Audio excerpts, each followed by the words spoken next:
Olá, família abençoada, família Vida e Paz. Estamos aqui de volta no nosso estudo no livro de Apocalipse. Então eu tenho certeza que você já está preparado aí com o seu caderninho ou com o seu celular. Você pode inclusive gravar.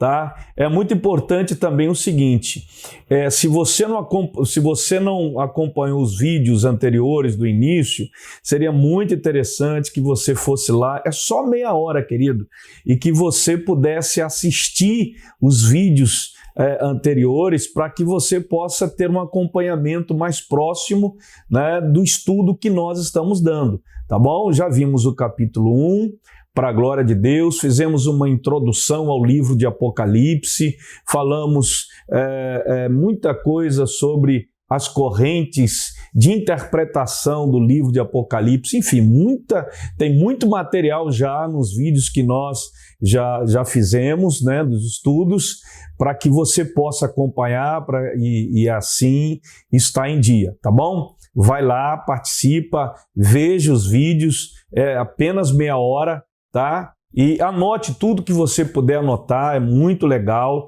E eu quero mais uma vez enfatizar com você o seguinte, eu estou estudando o livro de Apocalipse com vocês, ministrando esse estudo mais detalhadamente, tá? Então, por isso, você tem que ser paciente e desejar estudar a palavra de Deus, né? Eu tenho falado que, como nesse tempo nós não temos a nossa escola ministerial, então é como se estivéssemos substituindo com esse estudo desse livro de Apocalipse, que na verdade é um estudo que aborda quase tudo sobre a igreja do Senhor e o Senhor da igreja, tá bom? Então, juntos aí, em nome de Jesus, hoje nós daremos continuidade, né, as igrejas, ao capítulo 2, falando sobre as igrejas, as 7 igrejas, né, e as cartas que Jesus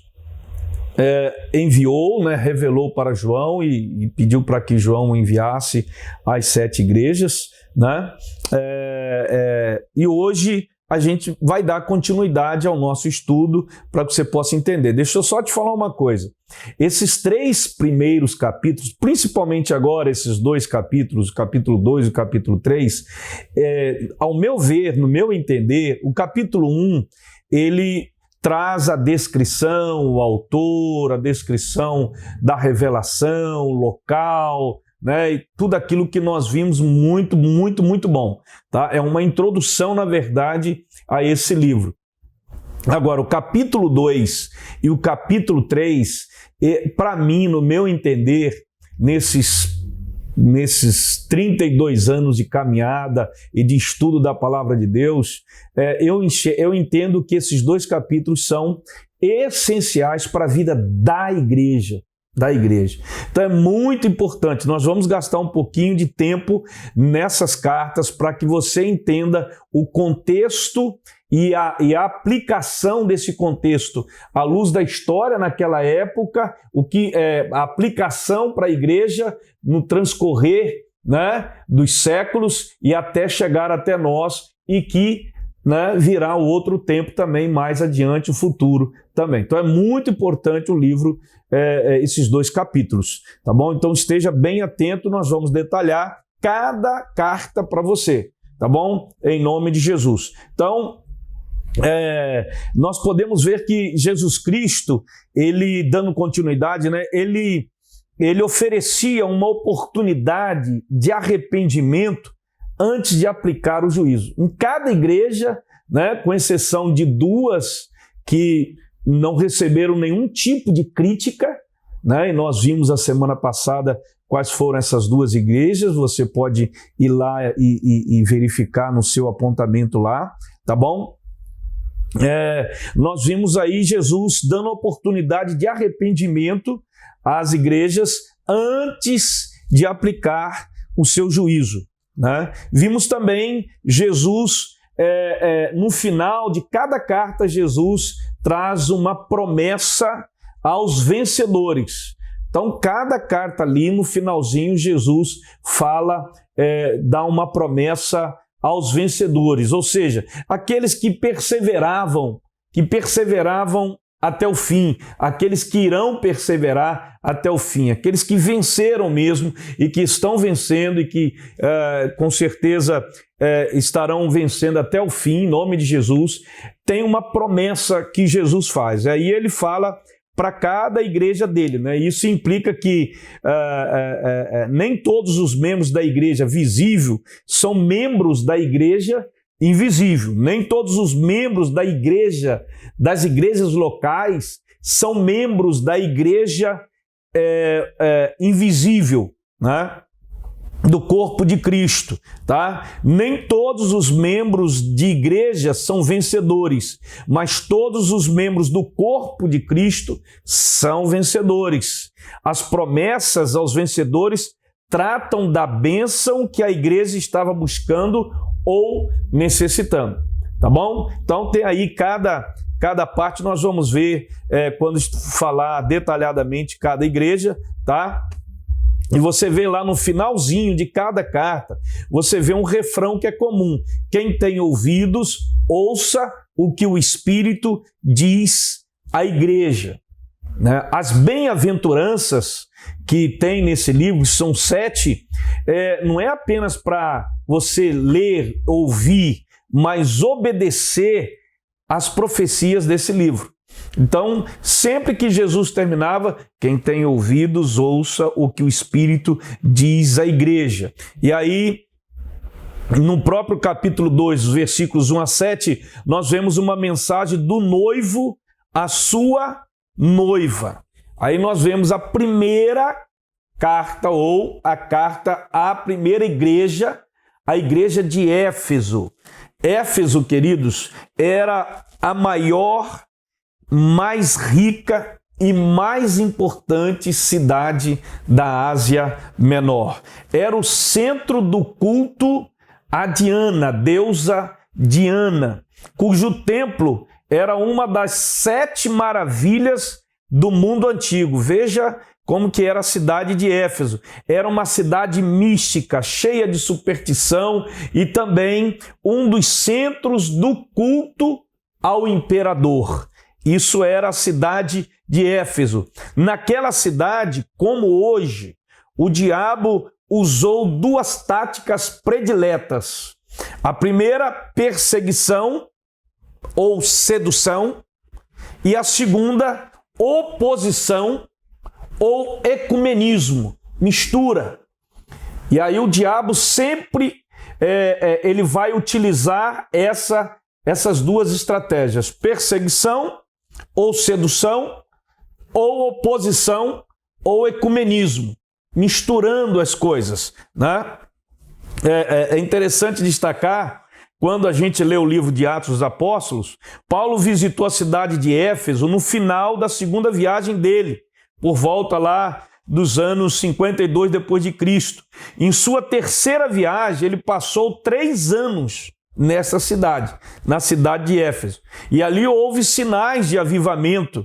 As pessoas ouviram o evangelho, publicamente eles falavam, mostravam as suas obras como obras resultado da fé deles. As pessoas se convertiam e rompiam totalmente com o ocultismo, né, queimando os livros mágicos que eles tinham, né? O evangelho espalhou-se por toda a Ásia Menor a partir de Éfeso.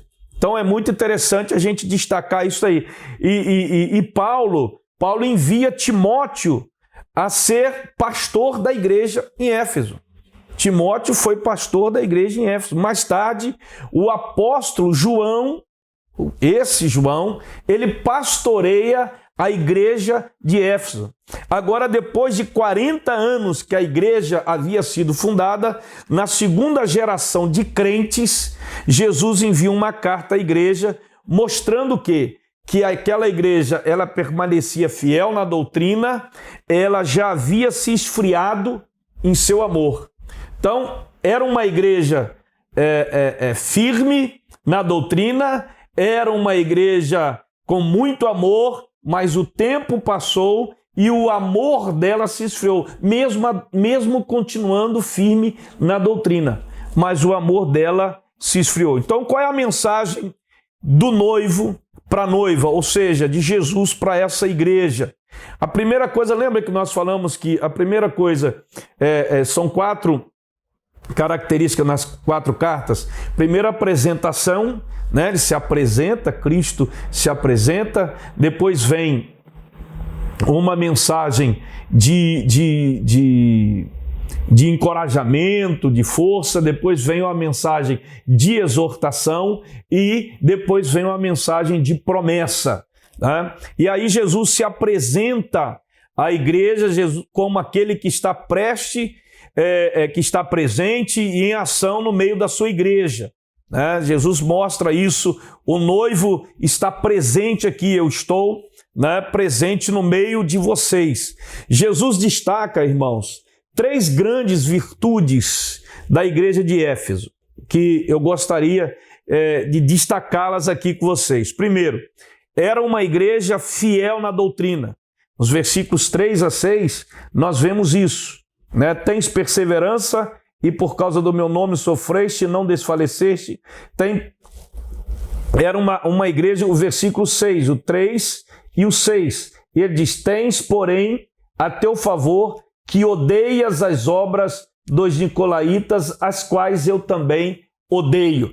Então, Jesus, ele destaca e diz que a igreja era uma igreja fiel, né, na doutrina. E isso é muito importante. A igreja de Éfeso estava enfrentando falsos apóstolos que se autodenominavam apóstolos, ensinando a igreja heresias, que estava desvirtuando o evangelho de Jesus, o evangelho pregado por Paulo.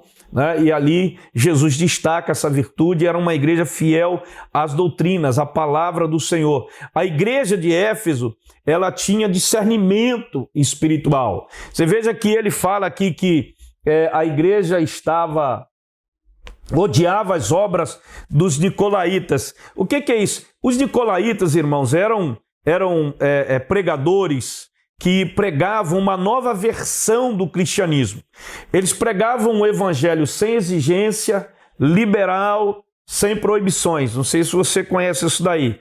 Eles queriam gozar o melhor da igreja e o melhor do mundo.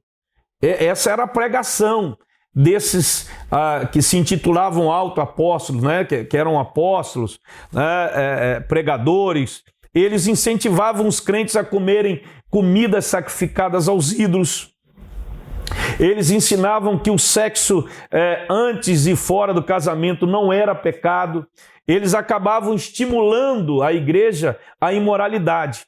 Mas a igreja de Éfeso não tolerou a heresia e odiou as obras dos nicolaítas. E aí Jesus destaca isso daí. Eu não sei se você... né, nós vivemos hoje, querido, uma paganização da igreja.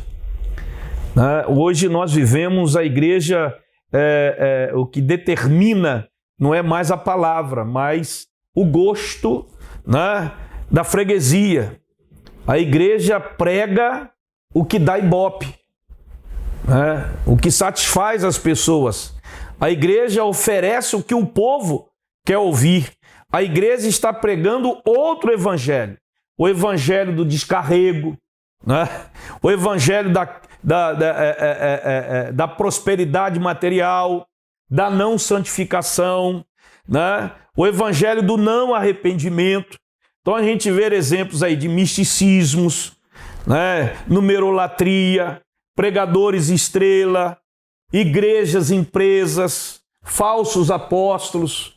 Então há uma semelhança, mas aí é aquilo que eu tenho dito, que a mensagem a essas igrejas é uma mensagem à igreja como um todo, em todas as eras, tá? E você tem que estar sintonizando e sempre lembrando nisso. As mensagens, as cartas às igrejas, é como se Jesus estivesse escrevendo para nós hoje. E aí cada um de nós vai se encaixando e vendo naquilo que realmente nós precisamos nos arrepender.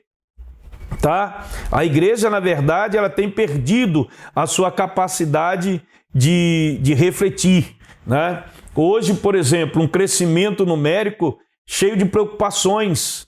Estamos vendo a explosão numérica da igreja evangélica no Brasil. Mas que igreja? Que evangelho?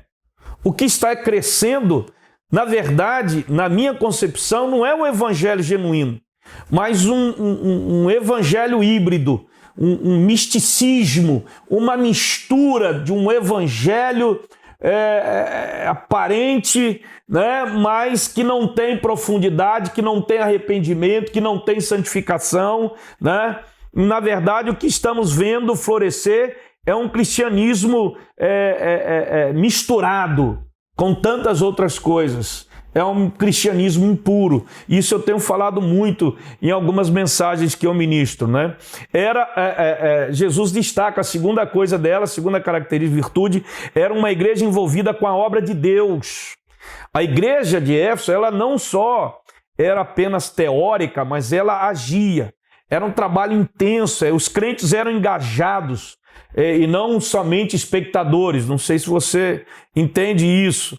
A congregação se envolvia, né? Não era apenas, você não tinha um auditório, você tinha um povo que estava ali, que trabalhava, que se engajava, né? Que tanto é que foi a partir de Éfeso que o evangelho se difundiu em toda a Ásia Menor. Então você precisa pensar nisso. Era uma igreja perseverante nas tribulações, versículos 2 e 3, ó. Conheço as tuas obras, o teu trabalho e a tua perseverança, e que não pode suportar os maus, e que puseste à prova os que se dizem apóstolos e não são, e os achaste mentirosos. Tens perseverança, e por causa do meu nome vocês sofrem e não desfalecem. Era uma igreja o quê? Perseverante. Irmãos, Éfeso era uma cidade popular. Lá ficava um dos maiores centros do culto do imperador. Muitos crentes estavam sendo perseguidos e até mortos por não se dobrarem diante de César. Outros estavam sendo perseguidos por não adorar a grande deusa Diana, a Diana dos Efésios. A igreja, na verdade, querido, quando a gente olha para a igreja hoje, parece que é uma mensagem para hoje. A igreja atual está perdendo a capacidade de sofrer pelo evangelho. A igreja hoje prefere ser reconhecida pelo mundo do que ser conhecida no céu. Olha só isso. Perdeu a capacidade de denunciar o pecado, né? Esquemas de corrupção infiltrados na igreja. Já temos igrejas empresa, igrejas transformando-se em negócio familiar, né? O púlpito se transformando no balcão, o evangelho no produto e os crentes consumidores. Olha só como que a igreja está vivendo hoje. Parece que essa mensagem de Jesus, essa carta, se encaixa muito hoje na vida da igreja, né? Agora, a gente vê Cristo agora repreendendo a igreja no versículo 4. Tenho, porém, contra ti que deixaste teu primeiro amor. Lembra-te de onde caíste. Arrepende-te e pratica as primeiras obras. Aí ele fala sobre o esfriamento do amor. Olha só. O que esfria o amor, irmãos? Quando nós substituímos, irmãos, o amor pelo trabalho, né? É aquilo que eu falei no outro estudo. Uma esposa, ela pode ser fiel ao seu marido sem amá-lo com toda a sua devoção. Então, o que esfria o amor é trabalhar sem devoção, é servir sem devoção, né? A noiva de Cristo abandonou o primeiro amor, querido. O trabalho de Deus não pode tomar o lugar de Deus na nossa vida. Trabalhamos para Deus, trabalhamos com Deus, mas mais do que isso, nós somos do Senhor. Temos que entender isso. Abandonamos o nosso primeiro amor quando o nosso amor a Jesus é substituído por nosso zelo religioso. Então a gente tem que ter cuidado, querido, quando nós estamos falando em fazer a obra de Deus sem o amor. E era isso que Jesus estava repreendendo a igreja naquela hora, né? Muitas vezes nós julgamos os outros e não olhamos para nós. né? E aí Jesus oferece à igreja a chance de um novo recomeço. Aí ele fala assim: lembra-te, pois, de onde caíste, aonde nós temos errado, o que temos feito que tem esfriado o nosso amor. Aí ele fala: arrependa-te, volta à prática das primeiras obras. Olha só que coisa linda. Você lembra quando você começou? O amor que você dedicava, a devoção que você dedicava, e com o tempo passado você foi se esfriando, as outras coisas foram tomando lugar na tua vida. Aí ele traz uma advertência se você não se arrepender. Ele diz: se não venho a ti, removerei do seu lugar o teu candeeiro. Candeeiro, irmãos, é feito para brilhar. E Jesus então está dizendo o seguinte: se você não se arrepender, se ele não brilha, ele se torna inútil, desnecessário. A igreja não tem luz própria. A luz é o Senhor. Ela só reflete a luz de Cristo, querido. E aí Jesus disse assim: se você não se arrepender, eu tiro a luz. Eu te removo, eu removo o candeeiro, eu removo a luz. Fica sem a glória. Você está entendendo, querido? Olha como que a coisa aí vem o juízo, né? Então aqui, nessa carta aos Efésios, né, os irmãos lá, a igreja de Éfeso, nós vemos o quanto Jesus olha para a igreja. Aí ele diz assim: ao que vencer, dar-lhe-ei a coroa a comer da árvore da vida que está no paraíso de Deus, né? E aí ele fala da árvore da vida. O que é isso, pastor? É a vida eterna. Vida eterna é conhecer a Deus, Deus de amor. Ele fala: olha, aquele que vencer, eu darei da árvore da vida, vai ter a vida eterna, estará comigo no meu paraíso. Ouça o que o Espírito tem a dizer, né? Amém, queridos? Agora vamos para a segunda igreja. Carta à igreja de Esmirna. É possível ser fiel até a morte no mundo carimbado pelo relativismo? Porque hoje tudo é relativo. Até o pecado é relativo. Até a palavra de Deus está sendo relativizada. O sofrimento revela quem é fiel e quem é conveniente. Aqui vemos uma igreja sofredora, perseguida, pobre, caluniada, aprisionada, enfrentando a própria morte, mas uma igreja fiel. Essa igreja de Esmirna é a igreja que recebe só elogios. Tudo o que Jesus diz nessa carta tem a ver com a cidade e com a igreja. Uma igreja pobre. A cidade de Esmirna era uma cidade pobre? Não, era uma cidade rica. Esmirna, ela era rival de Éfeso. Era a cidade mais bela da Ásia Menor. Ela, na verdade, era considerada o ornamento, a coroa e a flor da Ásia. Cidade comercial onde ficava o principal porto da Ásia. Era uma cidade riquíssima, irmãos. Uma igreja que enfrenta a morte numa cidade que havia morrido e ressuscitado. Ué, pastor, não estou entendendo. Olha só como que é o contexto. Por quê? Esmirna havia sido fundada como colônia grega no ano 1000 a.C. No ano 600 antes de Cristo, os lídios invadiram e destruíram Esmirna. No ano 200 a.C., Lisímaco a reconstruiu e fez dela a mais bela cidade da Ásia. Quando Cristo disse que estivera morto, mas estava vivo, os irmãos em Esmirna sabiam de que Jesus estava falando. A cidade estava morta e a cidade reviveu. Uma igreja fiel numa cidade que era fiel a Roma. Olha só que coisa terrível, querido, né? E sabemos muito bem o significado da palavra Esmirna é fidelidade. De todas as cidades orientais, ela era a cidade mais fiel a Roma. Então, uma igreja vitoriosa na cidade dos Jogos Atléticos. Esmirna tinha um estádio onde todos os anos celebravam os Jogos Atléticos famosos em todo o mundo. Os jogadores disputavam uma coroa de louros. Para os crentes dessa cidade, Jesus prometeu a coroa da vida. Lá no final ele promete a coroa da vida aos vencedores, né? Aí você vai entendendo por que está escrito ali e o contexto histórico, como tem tudo a ver, né? Ser cristão em Esmirna era um risco de perder os bens e a própria vida. Essa igreja pobre, caluniada, perseguida, afrontada, só recebe elogios de Cristo. A fidelidade até a morte era a marca dessa igreja. Então, queridos, como podemos aprender com essa igreja a sermos fiéis? Então vamos lá, os versículos 8 a 9, que diz, ao anjo da igreja de Esmirna escreve, isso diz o primeiro e o último, que foi morto e reviveu, olha só.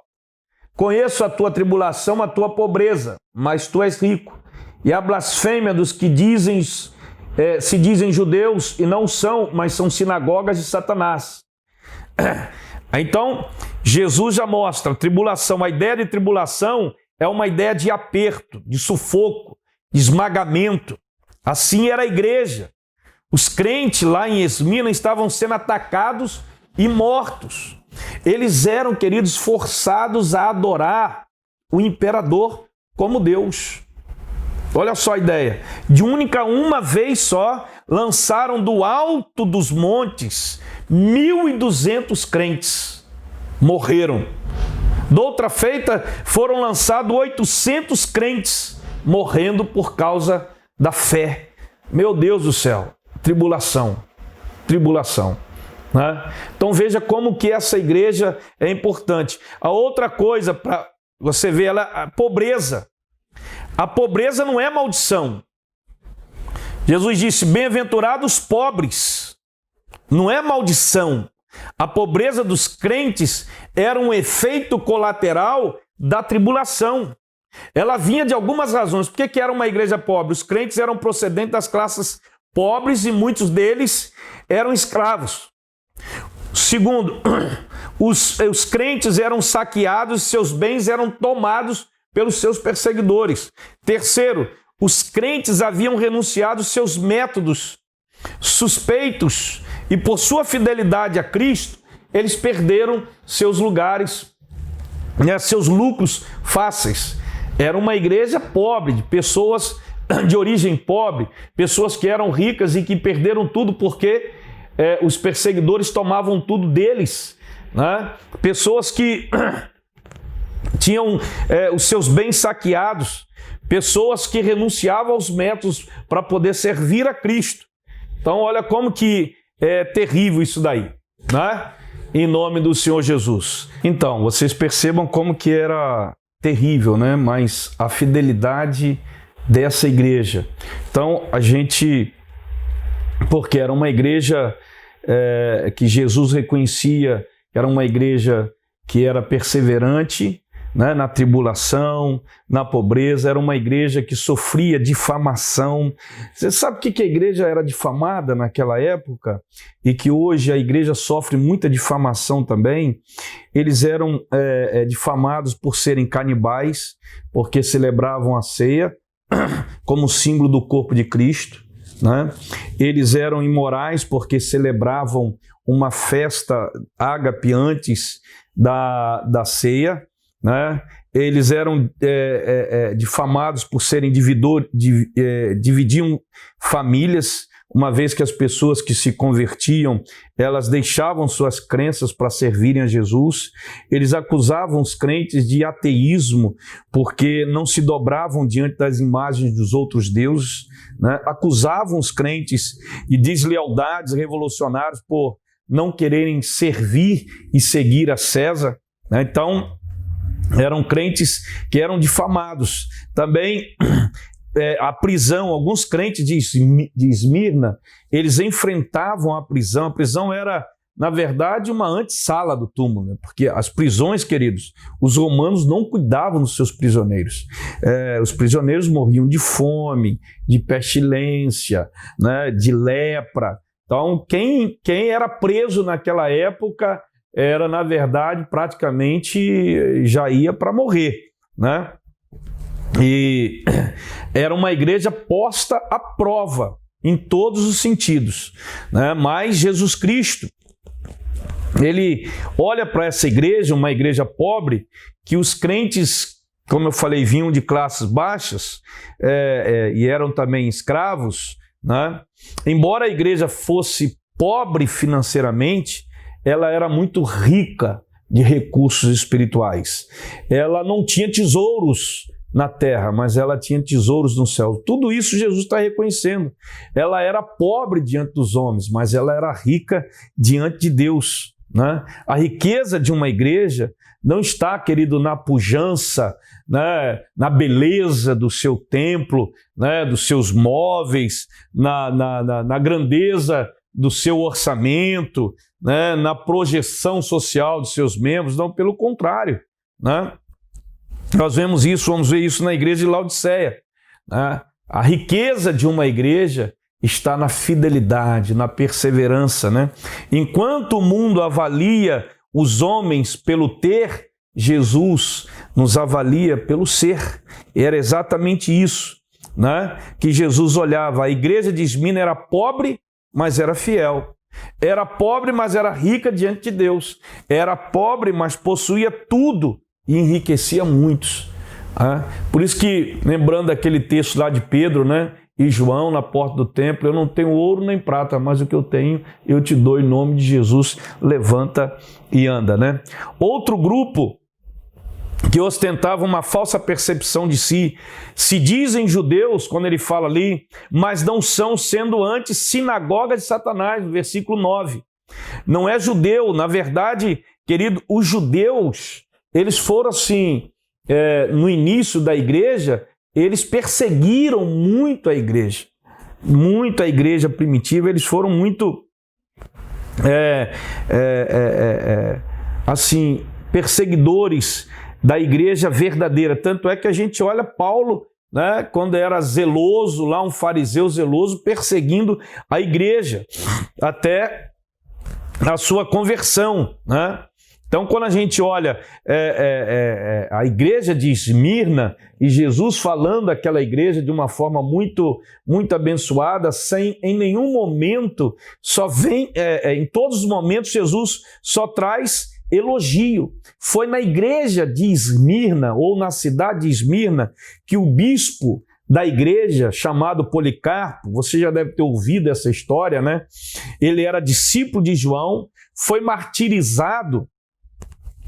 Ele foi apanhado, arrastado para a arena, tentaram intimidá-lo com as feras, ameaçaram-no com fogo, e ele respondeu ao procônsul da época, naquela época: vocês me ameaçam com fogo que pode queimar apenas por alguns instantes. Respeito do fogo do juízo vindouro e do castigo eterno, reservado para os maus. Mas por que vocês demoram? Façam logo o que tem que fazer.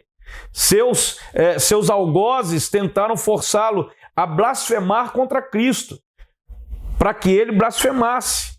E ele falou o seguinte: eu sirvo Cristo há 86 anos e ele sempre me fez bem. Como posso blasfemar contra o meu Salvador e Senhor que me salvou? Não posso fazer isso. E os inimigos furiosos queimaram Policarpo vivo enquanto ele orava e agradecia a Jesus o privilégio de morrer como mártir. Isso na igreja, na cidade de Esmirna. Meus irmãos, essa era a igreja fiel, a igreja que só recebeu elogios. Jesus, na verdade, ele conhece, ele sabe da nossa dor, do nosso sofrimento, mas tudo é para nos fazer e nos provar, irmãos. Nos provar e ver a nossa fidelidade, a nossa fé, né? Nos purificar como ouro puro. Essa é uma mensagem muito linda. E ele termina a igreja dizendo assim: quem tem ouvidos, ouça que o Espírito diz às igrejas. A palavra para a igreja de Esmirna era: considerem-se candidatos à vida. E agora, E ele diz assim: o vencedor não sofrerá o dano da segunda morte. É também a palavra, a mensagem de vitória, a promessa de vitória, né? E ganhará a coroa da vida. Ele diz assim: o que vencer, de modo algum, sofrerá o dano da segunda morte. Ser fiel até a morte e dar-te-ei a coroa da vida. A cidade tinha, né, um estádio com os jogos atléticos de todo o mundo e eles corriam por uma coroa. E Jesus disse assim: vocês vão ganhar a coroa da vida. Né? Eles corriam por uma coroa corruptível e nós corremos por uma coroa incorruptível. Né? Agora, nos versículos 12 a 17, nós temos a carta à igreja de Pérgamo. Na verdade, irmãos, é a maior carta, né? É uma carta que Jesus faz, fala sobre a mistura. É uma igreja que tem uma mistura com o mundo. Ela se mistura com o mundo. A igreja de Pérgamo é um brado de Jesus. A igreja de hoje é uma igreja, é uma carta endereçada a você e a mim. O perigo que estava assaltando a igreja de Pérgamo era a linha divisória entre a verdade e a heresia. Né? Na verdade, era sedução. Olha o diabo usando aí a sedução. A mistura, a palavra Pérgamo significa casado. A igreja, ela precisa lembrar-se que ela é comprometida com Cristo, é noiva de Cristo, né? E de repente nós vemos aqui a igreja se misturando com o mundo, com a meretriz, com a Babilônia. A igreja se misturando. E o ponto central dessa carta é alertar a igreja sobre o risco da perigosa mistura do povo de Deus com a imoralidade do mundo. Então, é o ponto principal para alertar o povo de Deus. E aí Cristo faz um diagnóstico da igreja e revela os sintomas desta igreja. Portanto, queridos, vamos falar detalhadamente dessa igreja, da igreja de Pérgamo, a igreja de Tiatira, a igreja de Sardes, Filadélfia e Laodiceia. No próximo estudo, nós vamos detalhar essas igrejas e eu quero aqui concluir para vocês dizendo o seguinte: para mim, a parte mais importante de Apocalipse são essas 7 cartas, é o capítulo 2 e o capítulo 3. A partir do capítulo 4, nós já entramos na descrição, na revelação de uma igreja gloriosa, triunfante, dos anjos, de Jesus, né, governando. Aí é algo que nós vamos vivenciar para a glória do nome do Senhor Jesus. Mas, por enquanto, essas cartas, elas são preponderantes, elas são fortes para cada um de nós, para que nós possamos entender a real mensagem de Jesus à igreja, antes de Jesus entrar e revelar para João sobre os ímpios, o mundo, o que iria acontecer com o mundo e com os ímpios, tá bom? Então, semana que vem nós estaremos juntos, mais uma vez aqui, estudando, terminando, se Deus quiser, o capítulo 2 e o capítulo 3 das cartas de Jesus à igreja, tá bom? Um beijo no coração, um abraço, fiquem com Deus, firmes aí em nome de Jesus, tá bom?